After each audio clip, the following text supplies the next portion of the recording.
नमस्कार बच्चों, कक्षा में आपका स्वागत है। आज हम जानेंगे ऑनलाइन बैंकिंग के लाभ के बारे में, यानी benefits of online banking. Online banking ग्राहक और बैंक दोनों के लिए कई फायदे प्रदान करता है। कुछ लाभ इस प्रकार हैं। कहीं भी किसी भी समय बैंकिंग, यानी 24/7 बैंकिंग। ट्रांजैक्शन पर कम लागत या सामान्य लागत में कटौती। कम समय की लागत। बहुत सुरक्षित। पैसे तुरंत और सही जगह स्थानांतरित। घर से बैठे बैठे यूटिलिटी बिल भरना और कई अन्य सेवाओं का लाभ लेना। ऑनलाइन बैंकिंग के माध्यम से सेवाएं, सर्विसेज थ्रू ऑनलाइन बैंकिंग। आज बैंक की लगभग सभी सेवाएं जो कि पारंपरिक बैंकिंग के साथ उपलब्ध हैं, उन्हें ऑनलाइन बैंकिंग के माध्यम से भी एक्सेस किया जा सकता है। ऑनलाइन उपलब्ध कुछ महत्वपूर्ण विशेषताएं इस प्रकार हैं। आधार प्रमाणीकरण, यानी आधार ऑथेंटिकेशन के जरिए बैंक खाता खोलना। अपने खाते की शेष राशि यानी बैलेंस अमाउंट और स्टेटमेंट की जांच करना।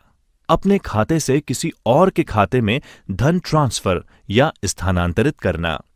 फिक्स डिपॉजिट्स और अन्य निवेश करना तथा उनका प्रबंधन करना। यूटिलिटी बिल्स यानी टेलीफोन व mobile bill, credit card bill इत्यादि का भुगतान करना। डिमांड ड्राफ्ट, चेकबुक के लिए अनुरोध करना। चेक का भुगतान रोकना। अपना debit card, credit card block या अनब्लॉक करना। खाता खोले जाने की प्रक्रिया, process of opening an account. एक बैंक खाता खोलने के लिए आपको सबसे पहले उस खाते के प्रकार को तय करना चाहिए जिसे आप खोलना चाहते हैं, जैसे बचत खाता यानी सेविंग्स अकाउंट, चालू खाता यानी करंट अकाउंट, आवर्ती खाता यानी एक बार फैसला करने पर आप निकटतम बैंक शाखा से संपर्क कर सकते हैं। बैंक के अधिकारी प्रपत्र यानी परफॉर्मा फॉर्म को भरने में आपकी सहायता करते हैं और आपको शाखा में एक बैंक खाता खोलने के लिए विभिन्न आवश्यक दस्तावेजों के बारे में सूचित करते हैं। नमस्कार बच्चों, कक्षा में आपका स्वागत है। आज हम जानेंगे जन धन खाता के बारे में। प्रधानमंत्री जन धन योजना भारत सरकार द्वारा अगस्त 2014 में शुरू की गई एक राष्ट्रीय योजना है जिसका उद्देश्य ये सुनिश्चित करना है कि भारत के आर्थिक रूप से कमजोर वर्गों तक वित्तीय सेवाएं जैसे बचत व जमा बैंक खाता यानी सेविंग्स व डिपॉजिट अकाउंट, प्रेषित धन यानी रेमिटेंस, क्रेडिट, बीमा, पेंशन इत्यादि किफायती तरीकों से पहुंचे।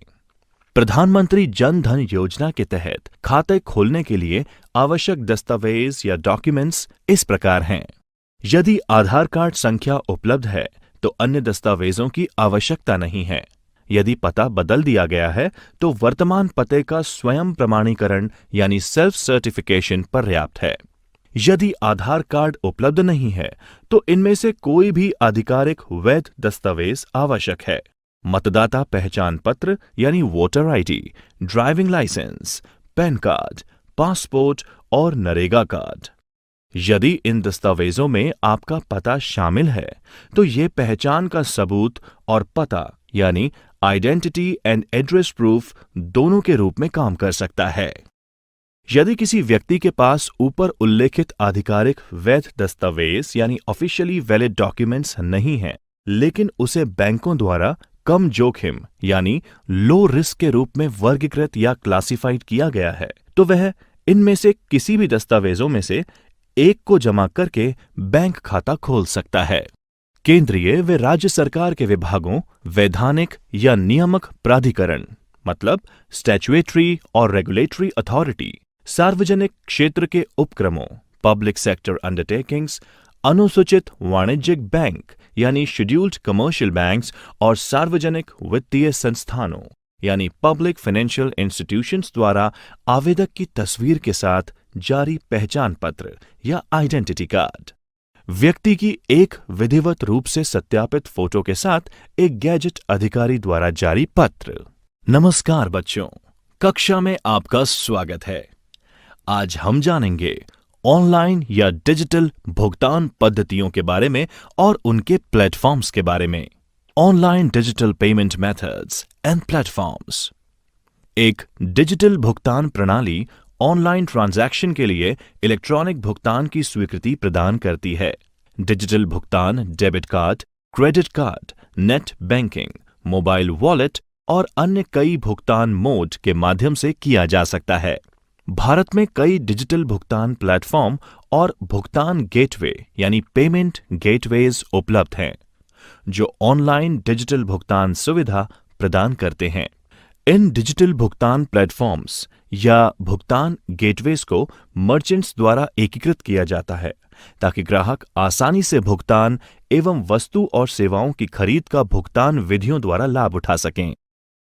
इस खंड में हम credit card, debit card, RuPay card और पॉइंट ऑफ सेल मशीन का वर्णन करेंगे।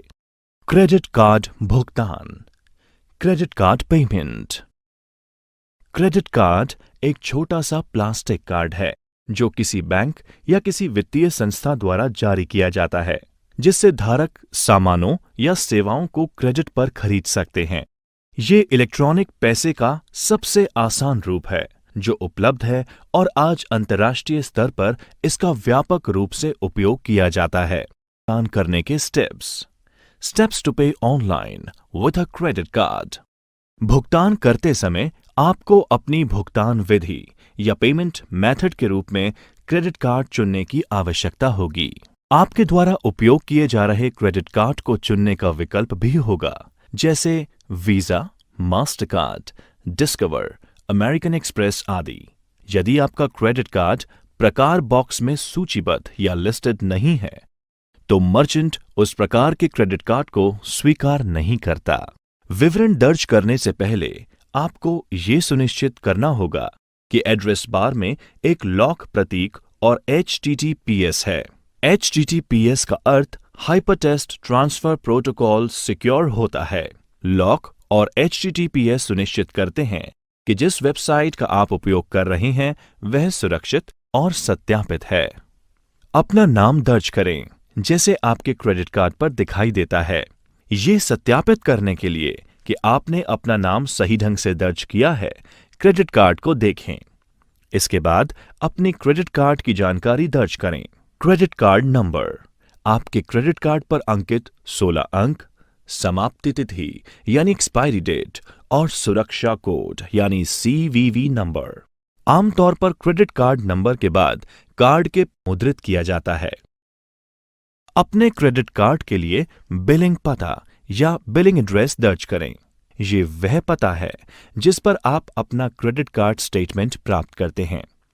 ध्यान दें कि ये पता शिपिंग एड्रेस से भिन्न हो सकता है। उदाहरण के लिए, यदि आपके स्टेटमेंट पोस्ट ऑफिस पर प्राप्त होते हैं, लेकिन आप अपने ऑर्डर को अपने घर में भेजना चाहते हैं, या अगर आप किसी को उपहार के रूप में भेजना चाहते हैं। जब आप भुगतान बटन पर क्लिक करते हैं तो आपको अपने पंजीकृत मोबाइल पर एक OTP यानी वन टाइम पासवर्ड प्राप्त होगा। प्रमाणीकरण पृष्ठ यानी ऑथेंटिकेशन पेज पर इस OTP को दर्ज करें और ट्रांजैक्शन पूर्ण करें। ट्रांजैक्शन के सफल समापन पर आपको एक ट्रांजैक्शन संदर्भ संख्या प्राप्त होगी। आपको इसे अपने संदर्भ उद्देश्य के लिए संभाल कर रखना चाहिए। Debit card. एक डेबिट कार्ड, जिसे बैंक कार्ड या चेक कार्ड भी कहा जाता है, एक प्लास्टिक का भुगतान कार्ड होता है जिसका इस्तेमाल खरीदारी करते समय नकदी के बजाय किया जा सकता है। ये एक क्रेडिट कार्ड के समान है, लेकिन क्रेडिट कार्ड के विपरीत कोई ट्रांजैक्शन करते समय धन सीधे आपके खाते से ही डेबिट हो जाता है। एक डेबिट कार्ड से ऑनलाइन भुगतान करने के स्टेप्स टू पे online with a debit card. सुनिश्चित करें कि आपके खाते में पर्याप्त पैसा है। मर्चेंट वेबसाइट आपको भुगतान विधि या पेमेंट मेथड चुनने के लिए कहेगी। आपको अपनी भुगतान विधि या पेमेंट मेथड के रूप में डेबिट कार्ड चुनने की आवश्यकता होगी। कुछ मामलों में मर्चेंट वेबसाइट आपको भुगतान गेटवे या पेमेंट गेटवे पर रीडायरेक्ट करती है। विवरण दर्ज करने से पहले आपको ये सुनिश्चित करना होगा कि एड्रेस बार में एक लॉक प्रतीक और HTTPS है। HTTPS का अर्थ हाइपरटेक्स्ट ट्रांसफर प्रोटोकॉल सिक्योर होता है। लॉक और HTTPS सुनिश्चित करते हैं कि जिस वेबसाइट का आप उपयोग कर रहे हैं वह सुरक्षित और सत्यापित है। अपना कार्ड नंबर और CVV या CVC2 नंबर दर्ज करें। आपको अपने कार्ड की समय सीमा समाप्त होने वाले महीने और वर्ष दर्ज करने के लिए कहा जाएगा। कार्ड धारक का नाम भी आवश्यक हो सकता है। CVV या CVC2 संख्या आपके कार्ड के पीछे एक 3 अंकीय संख्या होती है। इसे 4 अंकों की संख्या के दाईं ओर रखा गया है। ये 4 अंकों की संख्या कार्ड संख्या की अंतिम 4 अंकीय संख्या होती है। आपको ट्रांजैक्शन प्रमाणित करने के लिए पासवर्ड की आवश्यकता हो सकती है। OTP यानी वन टाइम पासवर्ड का विकल्प भी उपलब्ध हो सकते हैं। यदि आप ये विकल्प चुनते हैं तो आपको बैंक से मैसेज या ईमेल द्वारा एक पासवर्ड भेजा जाएगा। पासवर्ड केवल एक बार उपयोग किया जा सकता है और यह केवल सीमित अवधि के लिए ही वैध रहता है। आप अपने बैंक से ट्रांजैक्शन के सफल समापन पर ट्रांजैक्शन अपडेट प्राप्त करेंगे। आपको द्वारा दिए गए भुगतान के साथ किसी भी तरह के मामले में यह उपयोगी हो सकता है। नमस्कार बच्चों, कक्षा में आपका स्वागत है। आज हम जानेंगे रुपए कार्ड पेमेंट के बारे में। रुपए और पेमेंट का एक संयोजन या कॉम्बिनेशन है। ये भारत के राष्ट्रीय भुगतान निगम यानी NPCI national payment corporation of India के द्वारा बनाया और लॉन्च किया गया है। ये कार्ड डेबिट कार्ड का एक भारतीय संस्करण है। ये देश में भुगतान प्रणालियों के एकीकरण के इरादे से बनाया गया है। रुपए डेबिट कार्ड से ऑनलाइन भुगतान करने के स्टेप्स टू पे online with a RuPay debit card. Merchant website पर जाएं और रुपए डेबिट कार्ड का उपयोग करने के लिए वेबसाइट पर कोई उत्पाद करने के बाद पेमेंट पेज पर जाएं और भुगतान विकल्प के तहत भुगतान मोड के रूप में रुपए डेबिट कार्ड चुनें।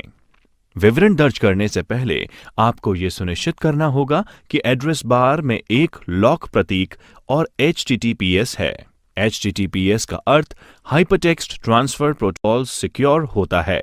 लॉक और HTTPS सुनिश्चित करते हैं कि जिस वेबसाइट का आप उपयोग कर रहे हैं वह सुरक्षित और सत्यापित है। प्रथम ट्रांजैक्शन, फर्स्ट ट्रांजैक्शन। इसके लिए पंजीकरण आवश्यक होता है। पहला ऑनलाइन ट्रांजैक्शन करने से पहले कार्ड धारक को ई-कॉमर्स के लिए सक्षम करने के लिए अपने रुपए कार्ड को पंजीकृत करना होगा। कार्ड धारक को भुगतान स्क्रीन या पेमेंट स्क्रीन पर सभी उचित रुपए कार्ड विवरण दर्ज करने होंगे, जैसे कि कार्ड नंबर, समाप्ति तिथि और CVV2, जो कि कार्ड के पीछे के 3 अंक हैं। बैंक के साथ पंजीकृत कार्ड धारक के मोबाइल नंबर, ईमेल ID और एक OTP यानी वन टाइम पासवर्ड भेजा जाएगा। ग्राहक OTP की वांछित प्राप्ति के लिए विकल्प या तो मोबाइल नंबर या ईमेल ID का चयन कर सकते हैं। ग्राहक को बैंक के साथ पंजीकृत मोबाइल नंबर या ईमेल ID पर प्राप्त OTP दर्ज करना होगा। कार्ड धारक को OTP द्वारा प्रमाणित करने के बाद कई चित्रों के मिश्रण का एक छोटा फ्रेम दिखाई देगा। कार्ड धारक को एक चित्र चुनना होता है। इस इमेज के बाद के सभी ट्रांजैक्शन के लिए याद रखना होता है। इसे पंजीकृत चित्र या रजिस्टर्ड इमेज के रूप में कहा जाता है। यदि कार्ड धारक पंजीकृत चित्र को भूल जाता है तो उसे पुनः पंजीयन करना पड़ता है। कार्ड धारक को एक वाक्यांश जो कि अधिकतम 40 वर्ण में पहचान के लिए याद रखना होता है। कार्ड धारक को एक स्वपरिवर्तनशील यानी स्क्रैम्बलिंग पिन पैड पेज दिखाया जाएगा। नमस्कार बच्चों, कक्षा में आपका स्वागत है। आज हम जानेंगे नेट बैंकिंग भुगतान के बारे में। नेट बैंकिंग पेमेंट आपके बैंक की इंटरनेट बैंकिंग सेवा का उपयोग भारत में सबसे लोकप्रिय भुगतान विधियों में से एक है। ये डेबिट कार्ड के द्वारा की गई खरीद के ही समान है, सिवाय इसके कि आप अपने इंटरनेट बैंकिंग खाते में लॉगिन करके भुगतान करते हैं।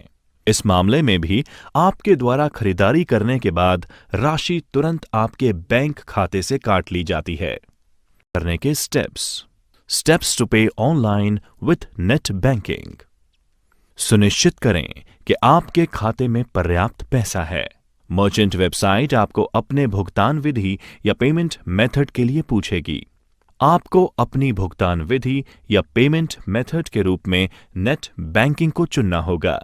कुछ मामलों में मर्चेंट वेबसाइट आपको पेमेंट गेटवे पर पुनर्निर्देशित या रीडायरेक्ट करेगी।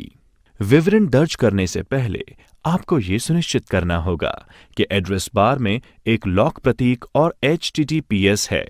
HTTPS का अर्थ हाइपरटेक्स्ट ट्रांसफर प्रोटोकॉल सिक्योर्ड होता है।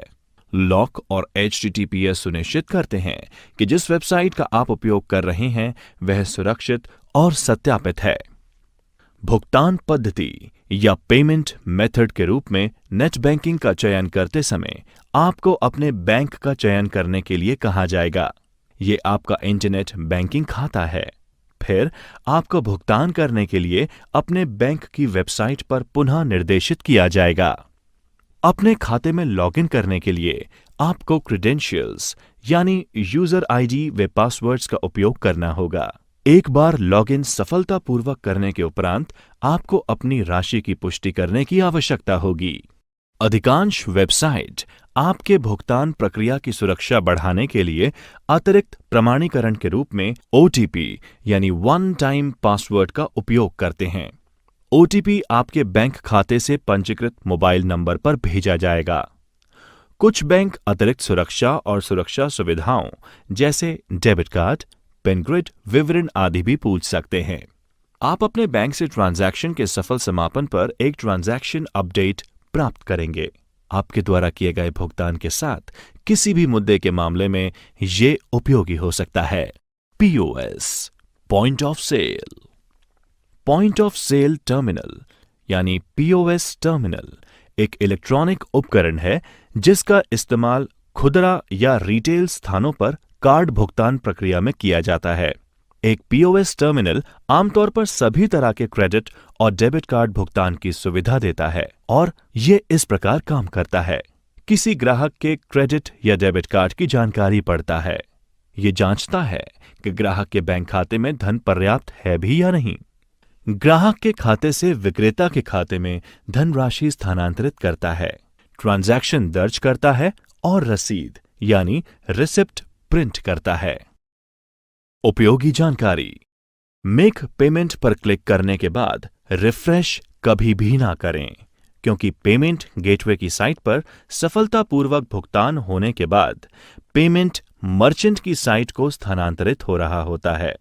त्वरित समीक्षा। रुपए कार्ड के संदर्भ में NPCI का पूर्ण रूप क्या है? एक क्रेडिट कार्ड क्या होता है? मोबाइल भुगतान, मोबाइल पेमेंट्स। मोबाइल भुगतान या मोबाइल पेमेंट आमतौर पर मोबाइल डिवाइस से या उसके द्वारा की जाने वाली भुगतान सेवाओं से संबंधित है। इन्हें mobile money, mobile wallet, digital wallet भी कहा जाता है और ये सेवाएं फाइनेंशियल रूल्स के तहत संचालित की जाती हैं। ऐसी कई मोबाइल भुगतान सेवाएं हैं जिनका इस्तेमाल भारत में किया जा रहा है, जैसे डिजिटल या मोबाइल वॉलेट, UPI यानी unified payment interface, Bhim BHIM यानी Bharat interface for money, USSD यानी unstructured supplementary service data, AEPS यानी Aadhaar enabled payment system, micro ATM इत्यादि। मोबाइल वॉलेट भौतिक वॉलेट यानी फिजिकल वॉलेट का डिजिटल समतुल्य यानी इक्विवेलेंट है, जिसमें हम पैसे रखते हैं। ये एक ऑनलाइन प्लेटफॉर्म है जो उपयोगकर्ता को एक बैंक अकाउंट की तरह पैसे रखने की सुविधा देता है। किसी उपयोगकर्ता या यूजर को मोबाइल वॉलेट प्रदाता यानी प्रोवाइडर के साथ एक खाता बनाने की आवश्यकता होती है। इस मोबाइल वॉलेट खाते में डेबिट, क्रेडिट, नकदी के माध्यम से पैसे जमा किया जाता है, जिसे उपयोगकर्ता बाद में खर्च कर सकता है। बैंक खाते के माध्यम से ऑनलाइन ट्रांजैक्शन और मोबाइल वॉलेट के बीच मुख्य अंतर ये है कि बैंकों के विपरीत मोबाइल वॉलेट में प्रत्येक ट्रांजैक्शन पर कितनी भी राशि हो, कोई शुल्क नहीं देना पड़ता। इसके अलावा ग्राहक को हर ट्रांजैक्शन पर अनावश्यक कार्ड विवरण और पिन नंबर दर्ज करने की जरूरत नहीं होती। ये आसान और सुविधाजनक है क्योंकि उपयोगकर्ता को सिर्फ खाते में साइन इन कर भुगतान करना होता है। भारत में कई मोबाइल वॉलेट उपलब्ध हैं, कुछ बैंकों द्वारा और कुछ निजी कंपनियों द्वारा चलाए जा रहे हैं। ये ज्यादातर समान सेवाएं और एक ही प्रकार की ऑपरेटिंग प्रक्रिया प्रदान करते हैं। मोबाइल वॉलेट के कुछ उदाहरण हैं Paytm, SBI buddy, Freecharge, MobiKwik, PhonePe, Oxigen, mRupee, PayU money, Airtel money, Jio money, Vodafone M-Pesa, Axis bank lime, ICICI pockets, speed pay इत्यादि। हम इस अध्याय में इनमें से कुछ पर चर्चा करेंगे। पेटीएम। पेटीएम को आप इसकी वेबसाइट www.paytm.com से या गूगल प्ले स्टोर से अपने स्मार्टफोन या मोबाइल पर डाउनलोड कर सकते हैं। अपने मोबाइल पर एक बार डाउनलोड और इंस्टॉल किए जाने के बाद आपको मोबाइल नंबर के साथ खुद को पंजीकृत करने के लिए पेटीएम ऐप खोलने की आवश्यकता होगी। आप पंजीकरण के बिना पेटीएम ऐप में लॉगिन भी कर सकते हैं, लेकिन फिर आप कोई ट्रांजैक्शन नहीं कर पाएंगे। एक बार लॉगिन करने के बाद पेटीएम पर उपलब्ध किसी भी सेवा जैसे ट्रांजैक्शन करने, वॉलेट में पैसे जोड़ने, अपने वॉलेट बैलेंस और लेन देन की जांच, किसी अन्य पेटीएम खाता धारक को पैसा देना, अपने यूटिलिटी बिलों का भुगतान करना और अपने मोबाइल नंबर पर रिचार्ज आप कर सकते हैं। आप फिल्म, ट्रेन, बस, हवाई जहाज, इवेंट टिकट आदि भी बुक कर सकते हैं।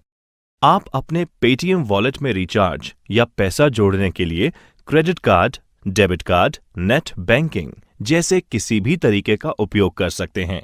आप ऐड मनी कर सकते हैं और अपने वॉलेट में पैसे जोड़ने के लिए इसका चरणबद्ध तरीके से अनुसरण कर सकते हैं।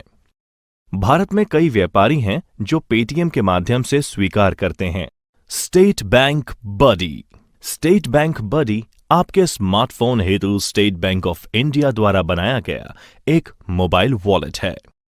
ये एक अर्धबंद यानी सेमी क्लोज्ड प्रीपेड वॉलेट है जिसका इस्तेमाल अन्य वॉलेट के उपयोगकर्ताओं या यूजर्स और बैंक खातों में कभी भी कहीं भी पैसा ट्रांसफर करने के लिए किया जा सकता है। आप स्टेट बैंक बडी गूगल प्ले स्टोर पर खोज करके इस ऐप को डाउनलोड और इंस्टॉल कर सकते हैं। एक बार इंस्टॉल होने पर आप इसे खोल सकते हैं और अपना फेसबुक अकाउंट या मोबाइल नंबर का उपयोग करके खुद को पंजीकृत कर सकते हैं। यह एप्लीकेशन हिंदी और अंग्रेजी सहित कई भाषाओं में उपलब्ध है। आप इस ऐप पर उपलब्ध ये फीचर्स उपयोग कर सकते हैं। पैसा भेजना, अपना विवरण देखना, अपने एसबीआई बडी को निजीकृत यानी पर्सनलाइज करना, प्रीपेड मोबाइल और डीटीएच रिचार्ज करना, अपने बिलों का भुगतान करना, मूवी टिकट बुक करना, ऑनलाइन मर्चेंट भुगतान करना आदि। उपयोगी जानकारी। प्रत्येक नागरिक को अपने मोबाइल वॉलेट पासवर्ड को सुरक्षित रखना चाहिए और इसे किसी के भी साथ साझा यानी शेयर नहीं करना चाहिए। ओटीपी जो कि वन टाइम पासवर्ड है, सुरक्षा सुविधा को सदैव इनेबल करके रखना चाहिए ताकि जब भी कोई व्यक्ति आपके वॉलेट में लॉगिन करने का प्रयास करे तब आपको उसकी जानकारी मिल सके। बिना सही ओटीपी दर्ज किए कोई भी व्यक्ति आपके खाते में प्रवेश नहीं कर सकता है। नमस्कार बच्चों, कक्षा में आपका स्वागत है। आज हम जानेंगे यूपीआई यानी यूनिफाइड पेमेंट इंटरफेस के बारे में।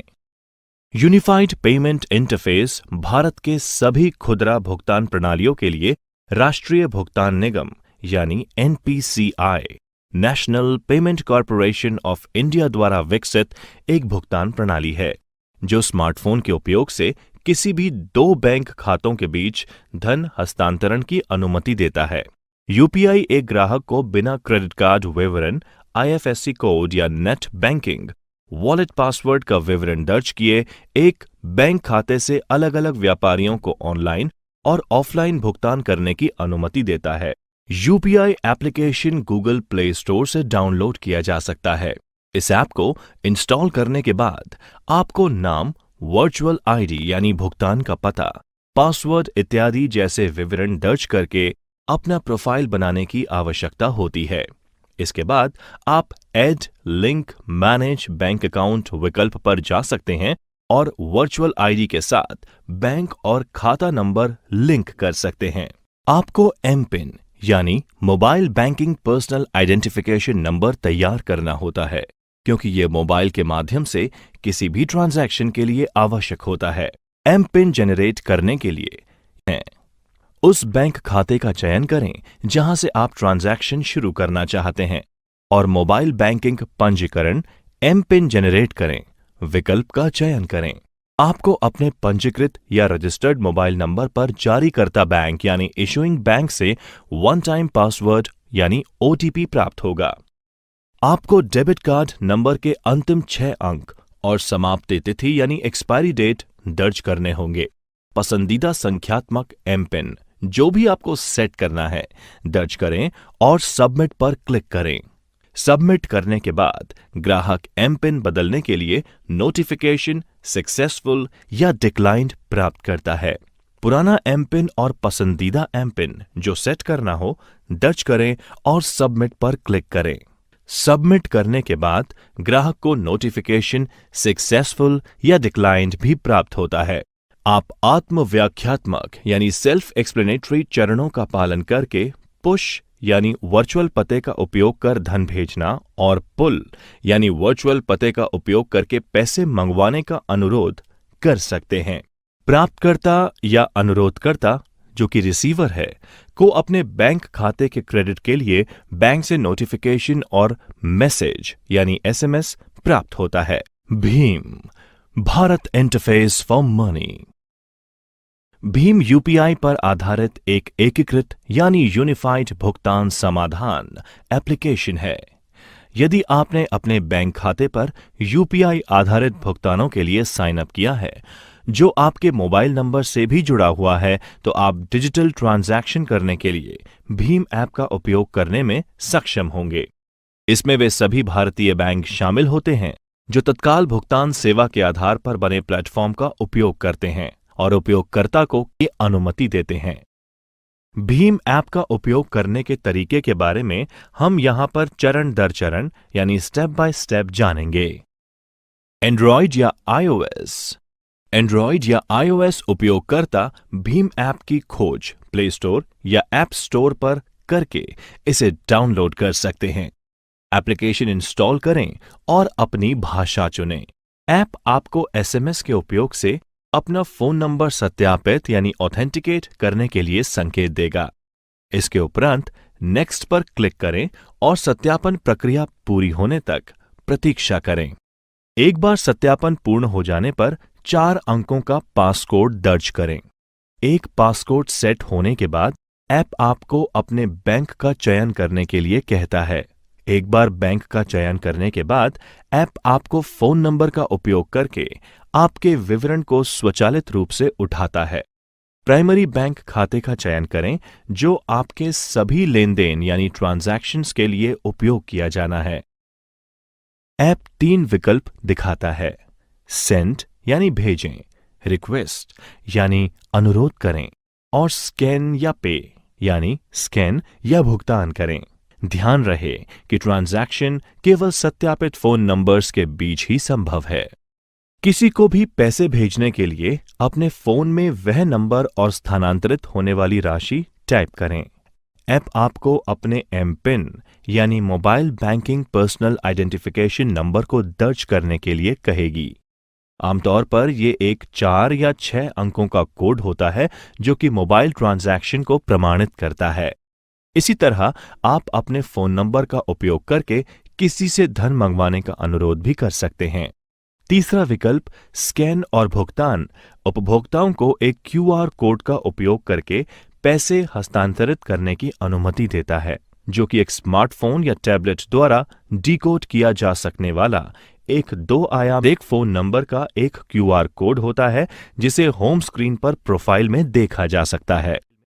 यूएसएसडी ये सेवा बुनियादी सुविधा युक्त मोबाइल फोन यानी बेसिक फीचर फोन का उपयोग करके मोबाइल बैंकिंग ट्रांजैक्शन की अनुमति देता है। यूएसएसडी सेवाओं का उपयोग करने के लिए आपके पास इंटरनेट कनेक्शन या स्मार्टफोन होना आवश्यक नहीं है। यह सेवा अपने मोबाइल पर एक संख्या *99# डायल करके इस्तेमाल की जा सकती है, जो सभी दूरसंचार सेवा प्रदाताओं यानी टेलीकॉम सर्विस प्रोवाइडर्स में एक समान होता है और मोबाइल स्क्रीन पर प्रदर्शित इंटरैक्टिव मेन्यू से ये सेवा काम करती है। यह हिंदी और अंग्रेजी सहित कई भाषाओं में उपलब्ध है। यूएसएसडी में धन ट्रांसफर की एक सीमा होती है जो हर बैंक के लिए भिन्न होती है। ये सेल्फ सर्विस मोड पर चलता है और आपको ट्रांजैक्शन के लिए मोबाइल मनी पहचानकर्ता यानी MMID, मोबाइल मनी आइडेंटिफायर और एमपिन की आवश्यकता पड़ेगी। यूएसएसडी पर उपलब्ध कुछ सेवाएं हैं: बैलेंस पूछताछ, balance enquiry, mini statement, fund transfer, MMID जानें, एमपिन बदलें, OTP उत्पन्न करें। उपयोगी जानकारी। MMID यानी मोबाइल मनी आइडेंटिफायर पंजीकरण के बाद बैंक द्वारा जारी की जाती है। रेमिटर ग्राहक जो पैसा भेजना चाहते हैं और बेनिफिशियरी ग्राहक जो धन प्राप्त करना चाहते हैं, जो मोबाइल नंबर और MMID के माध्यम से इस इंटरबैंक फंड का हस्तांतरण करना चाहते हैं, इनके पास इस MMID का होना आवश्यक है। AEPS आधार एनेबल्ड पेमेंट सिस्टम, आधार सक्षम भुगतान प्रणाली। AEPS बैंक खाते से धन प्राप्त करने का एक तरीका है। धन प्राप्त करने की ये व्यवस्था ना तो आपके हस्ताक्षर और ना ही डेबिट कार्ड की मांग करती है। ये प्रमाणीकरण के लिए आधार डेटा का लाभ उठाती है। UPI और USSD की तरह ये भारत के राष्ट्रीय भुगतान निगम यानी NPCI की एक और पहल है। AEPS एक मशीन है जिसे माइक्रो ATM भी कहा जाता है। ये मशीन POS मशीनों के समान है जो क्रेडिट डेबिट कार्ड स्वीकार करते हैं।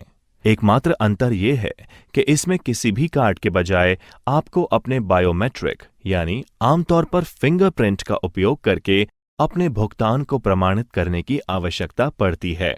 एक व्यापारी जिसे भुगतान स्वीकार करने की जरूरत है, वह आधार संख्या और राशि मशीन में मौजूद टच इंटरफेस का उपयोग करके दर्ज करेगा।